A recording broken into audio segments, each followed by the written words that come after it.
One-carbon metabolism on the space station. Presented by Science at NASA. It has been known for some time that time in space affects astronauts' vision. Post-flight vision changes have been reported by many astronauts after they spend time on the International Space Station. Many, but not all. But why are only certain people affected by spaceflight in this manner? Results of a new study involving 49 space station astronauts may help crack this case. The research points to differences in the way some individuals' bodies operate at the cellular level, which may influence whether they develop vision or eye issues in space. The human body is complex. Intricate networks of chemical interactions within our cells convert basic nutrients from the foods we eat into the molecules that keep us ticking. These chemical processes use specific pathways, called metabolic pathways, and are spurred by enzymes, each with its own job to do.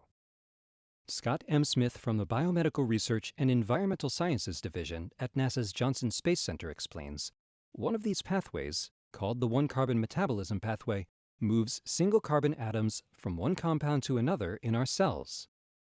This is a nutrition and vitamin-rich pathway that involves folate, vitamins B6, B12, and other vitamins, and is extremely important.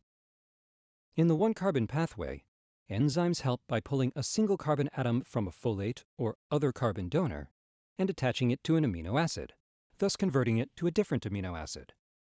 If anything goes wrong, for example, if this chain reaction doesn't work properly, slows down, or backs up, the effect is felt down the line. Higher blood concentration of homocysteine in affected astronauts was the first clue that this team found. This led to the study of genetic differences in one-carbon enzymes.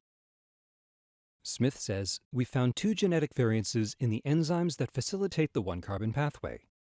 This may help explain why some astronauts' vision is affected, but not others.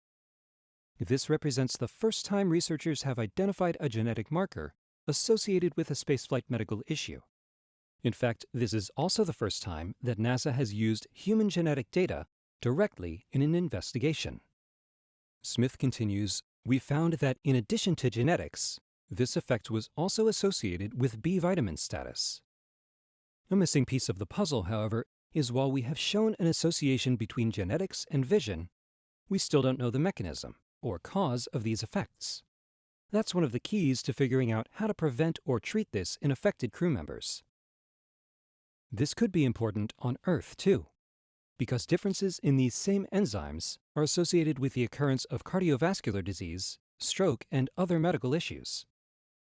We are also performing research to identify similarities between characteristics of astronauts with vision issues and women with endocrine system disorders, specifically polycystic ovary syndrome, or PCOS.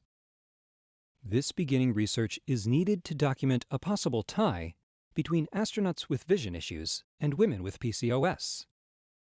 These study results could ultimately help researchers identify who will develop vision problems resulting from spaceflight, and importantly, help identify genetic-related medical associations in the general population.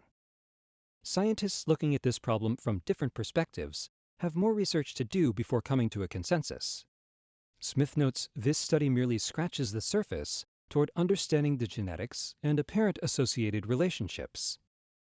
For more from the International Space Station, go to www.nasa.gov/station. Stay tuned for updates about vision in space from science.nasa.gov.